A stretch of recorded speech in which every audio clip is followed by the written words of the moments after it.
فأنا ناصح لإخواني بالصدع بالحق تبيض وجوههم. السكوت في مسألة الحزبية يضرها، فاصدع بما تؤمر وأعرض عن المشركين. سلامي على دماج ورجالها والشيخ يحيى ودار العلم يا سعد بانيها. الحمد لله رب العالمين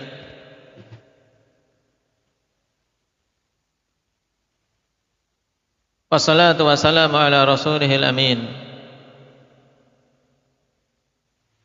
wa ala alihi wa ashabihi wa man tabi'ahum bi ihsanin ila yaumiddin, amma ba'd. Pembahasan yang lalu, ikhwan, kita masih pada hadis yang dibawakan oleh Imam Muslim berkaitan dengan contoh beliau bahwasanya riwayat dari seorang perawi walaupun dia memang jelas pernah mendengar dari gurunya, tapi pada sebagian riwayat yang dia datangkan dengan an itu tidak langsung mengambil dari gurunya. Yaitu kemarin dari siapa? Riwayat siapa yang kita ambil di pertemuan terakhir? Rifki? Hisham an Urwah an Aisyah. Oh, Hisham bin Urwah atau Hisham an Urwah? Hisham bin Urwah an Abi gitu. Hisham bin Urwah dari bapaknya dari Aisyah. Taib. Dan yang jadi perbincangan di sini yaitu apa? Urwah an Aisyah. Karena Urwah memang dia sering bertemu dengan Aisyah. Dalam artian banyak riwayat-riwayat yang langsung mendengar dari Aisyah radhiyallahu anha. Tapi pada hadis yang kita bahas kemarin, karena Nabi sallallahu alaihi wasallam idza takafa yudni ilayya ra'sahu, itu datang riwayat dalam Jalan Zuhri bahwasanya Urwah mengambilnya dari Amrah an Aisyah. Berarti ada perantara. Nah, ini menurut Imam Muslim berarti apa? Riwayat Urwah yang langsung dari Aisyah itu apa? Riwayat yang secara irsal, yaitu ada inqita'. Cuman ini dibantah bahwasanya kedua-duanya apa? Sahih. Kedua-dua riwayat itu sahih. Pada sebagian kondisi memang Urwah mengambil langsung dari Aisyah, pada kondisi yang lain memang Urwah mengambilnya dengan perantara Amrah.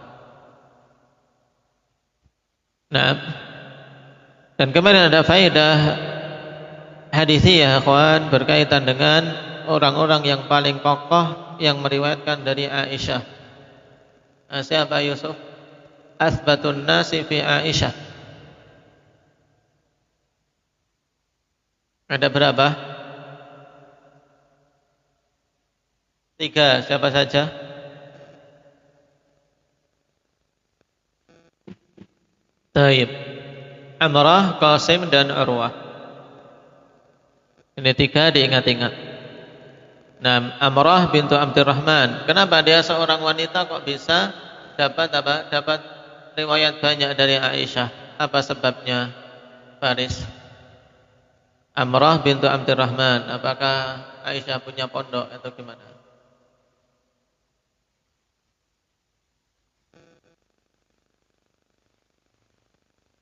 Bagaimana ini? Hendak Muhammad.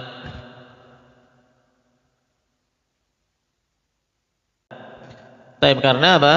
Karena Amrah itu termasuk di antara yang diasuh oleh Aisyah radhiyallahu anha. Jadi tumbuh dalam asuhan Ummul Mukminin Aisyah radhiyallahu anha. Sehingga dengan asuhan seorang yang paling berilmu dari kalangan wanita umat Muhammad ini, akhwan, akhirnya apa? Akhirnya Amrah pun menjadi seorang yang paling kuat meriwayatkan dari Aisyah dari kalangan wanita. Adapun dari kalangan laki-laki ada Qasim, ada Urwah. Taib. Sekarang kita masuk pada hadis berikutnya yang dicontohkan oleh Imam Muslim.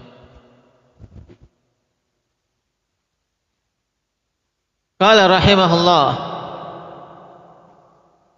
wa rawa az-Zuhri wa Salih ibn Abi Hassan an Abi Salamah an Aisyah radhiyallahu anha. Dan Imam Az-Zuhri, siapa nama Az-Zuhri? Indak ya Hudzaifah. Imam Muhammad ibn Muslim Az-Zuhri. Dan Salih ibn Abi Hasan dari Abi Salamah an Aisyah.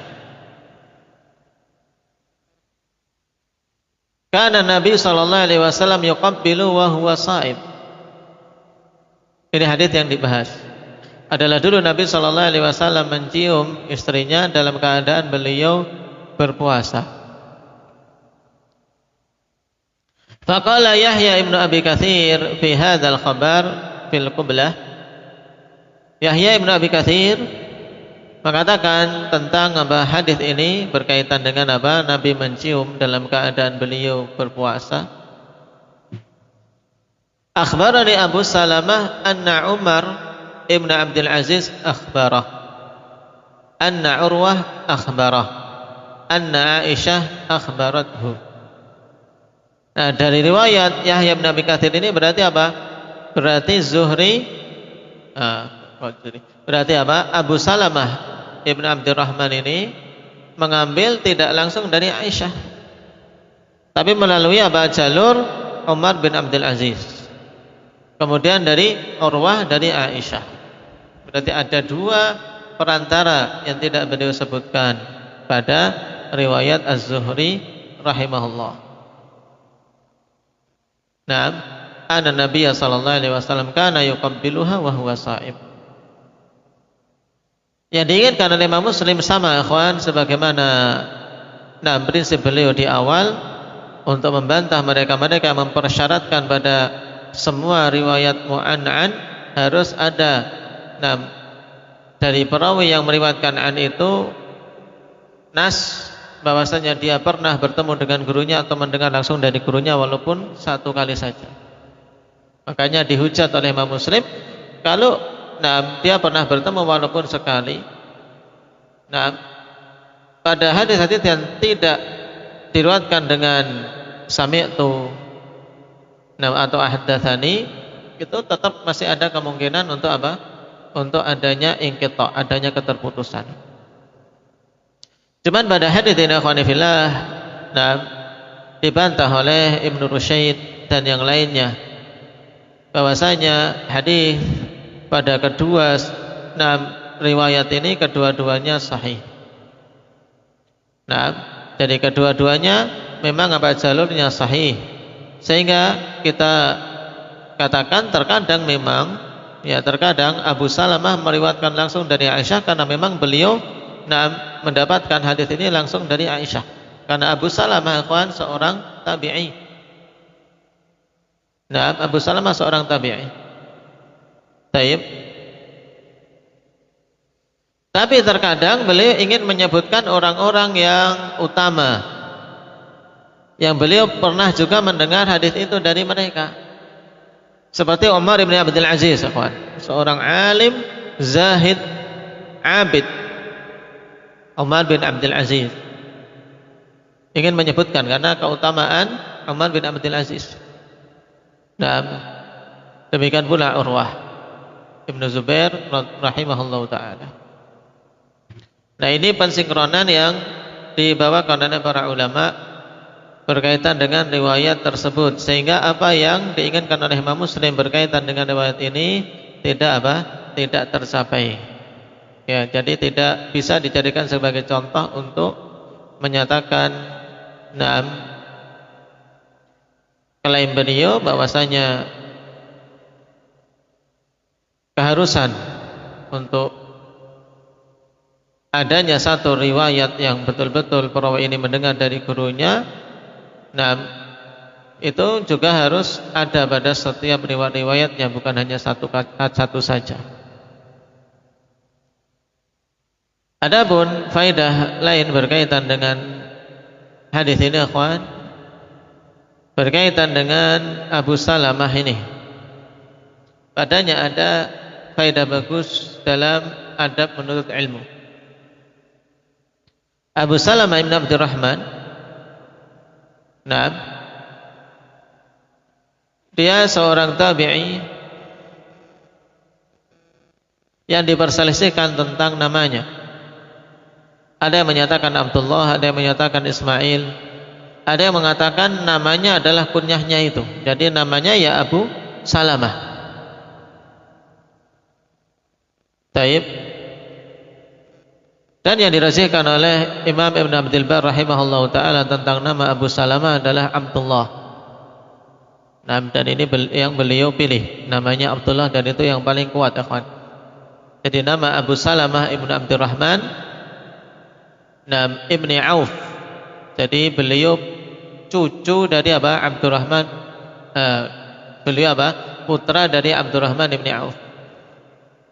Abu Salamah Ibnu Abdurrahman Ibni Auf. Namanya yang rajih adalah Abdullah.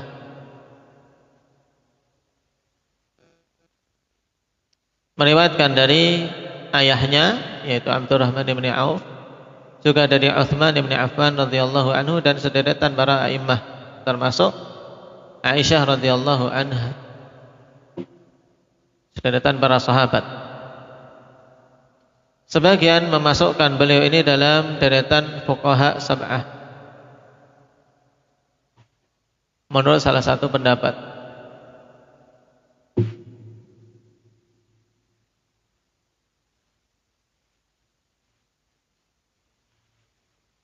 Di antara faedah bagus berkaitan dengan Abu Salamah ini, ikhwan, yaitu bergurunya beliau kepada Ibnu Abbas.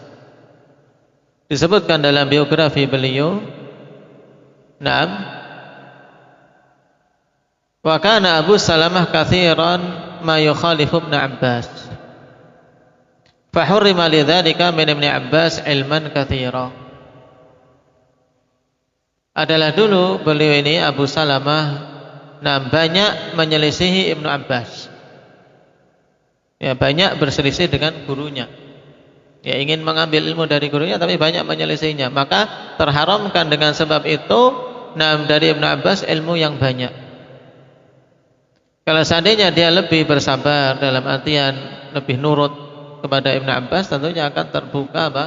Terbuka baginya ilmu yang banyak dari habrul ummah ini. Maka di sini para ulama rahimahumullah taala mengambil istinbat di antara adab seorang talib untuk apa? Untuk bisa mengambil ilmu dari gurunya, ikhwan, ya, menjaga adab. Menjaga adab dan tidak menunjukkan penyelisihan di depan matanya.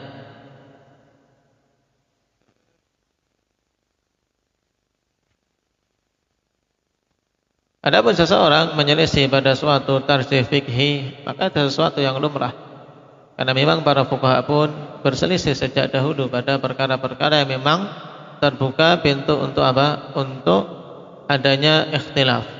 Bukan perkara yang qat'i. Tapi kalau perkara yang qat'i jelas tidak boleh seorang menyelisihinya. Coba di sini sebagai bentuk adab untuk apa? Tidak menunjukkan terang-terangan penyelisihannya.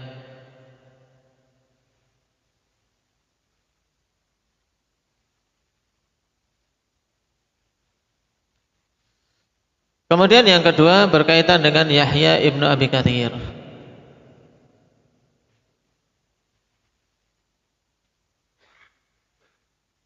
Seorang imamun hafidh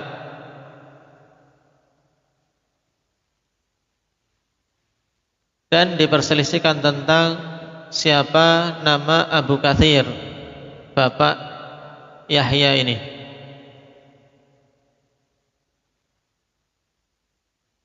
Ada yang mengatakan namanya Yasar, ada yang mengatakan namanya Dinar, dan yang dirajihkan oleh Syekh Al-Ethiopi rahimahullahu taala nama bapaknya adalah Saleh Ibnul Mutawakkil. Jadi Yahya Ibnu Saleh Ibnul Mutawakkil. Ini nama lengkap Yahya Ibnu Abi Katsir. Beliau juga seorang tabi'i. Naam.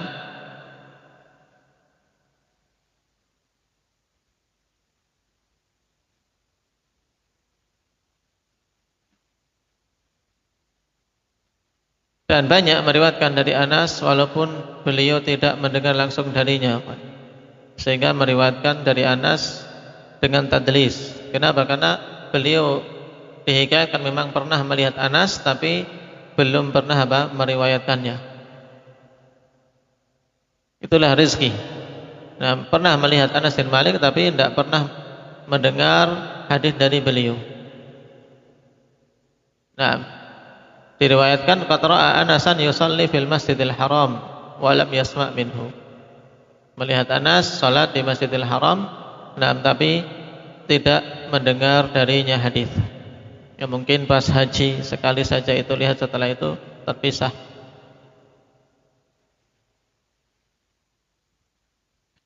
Dan berkaitan dengan Yahya bin Abi Katsir, beliau disifati dengan mudallis, ada tadlis padanya, dan tidak mendengar dari seorang pun dari kalangan sahabat.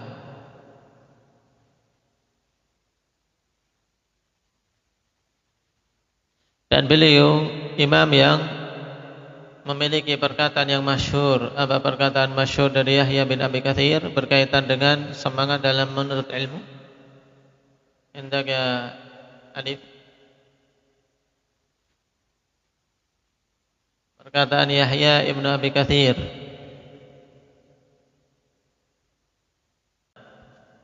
perkataan yang masyhur berkaitan dengan himmah dalam menuntut ilmu. La yustata'ul ilm bi rahatil jism. Ilmu itu tidak akan didapat dengan jasad yang suka nyantai. Dengan jasad yang nyantai ingin penak. Nah, tapi butuh apa? Capek, butuh lelah, butuh penat menahan tidur. Nah, konsentrasi. Terkadang merasakan pusing. Nah, ini yang ingin mendapatkan ilmu. Tapi kalau inginnya nyantai, inginnya nyantai ya, tidak akan mendapatkan ilmu yang masuk ke dadanya. Tapi apa? Sekedar mungkin tahu. Seperti kebanyakan manusia pada masa ini yang ingin nyantai, tidak perlu ngapal. Yang penting kan sudah ada Mbah Google. Dikit-dikit tanya Mbah Google. Mau apa-apa tanyanya di Google. Karena alasan di internet mudah mencarinya, tidak perlu punya kitab. Nyantai. Tapi bukan seperti ini ilmu. Ilmu yang sebenarnya ya ilmu yang ada di dada kita, yang dimanapun kita pergi dia bersama kita. Dan itu kita belajar bukan hanya untuk di dunia ini saja toh. Tapi kita belajar untuk apa? Persiapan kita di akhirat. Kenapa? Karena seorang mati akan diwafatkan dan dibangkitkan bersama ilmunya. Akan bersama dengan ilmunya. Jadi jangan Jangan merasa sia-sia ketika seorang belajar. Nanti kalau belajar kemudian setelah itu tidak punya murid misalnya, tidak ada murid, tidak ada yang belajar baginya, sia-sia saja. Bukan sia-sia. Bahkan seandainya dia mati dalam keadaan seperti itu dan ilmunya tetap dia jaga, dia murojaah, dia akan mati dalam keadaan membawa ilmunya. Baik. Maka kalimat ini kalimat sangat bagus untuk kita jadikan Jadikan pendorong dan penyemangat. La yustata'ul ilm bi rahatil jism. Tidak akan bisa dicapai ilmu, tidak akan bisa didapat ilmu itu dengan jasad yang suka nyantai. Maka memang butuh lelah, butuh lelah. Maka saya hasung para talabah dan juga para aba wal ummahat untuk Untuk bersemangat dari sisi ini. Kita berkumpul di tempat ini bukan hanya sekedar berkumpul untuk menghabiskan hidup, tidak. Akan tapi kita berkumpul untuk Untuk betul-betul menghidupkan ilmu. Menghidupkan ilmu pada kehidupan kita. Belajar mengajar, kemudian juga mendidik anak-anak kita di atas ilmu dan mempersiapkan mereka. Dengan harapan itu kita bisa istiqamah dan bisa mati di atas manhaj yang hak ini. Taib, barakallahu fikum. Adapun faidah fikhiyah yang diambil dari hadis ini jelas diperbolehkannya seorang yang berpuasa untuk mencium istrinya. Nah, cuman hendaknya seseorang berhati-hati jangan sampai dia terseret oleh syahwatnya sehingga terjatuh dalam hal yang dilarang, yaitu sampai jima'. Dan Aisyah radhiyallahu anha ketika ditanya tentang hal tersebut, wa kana amlakakum liirbih.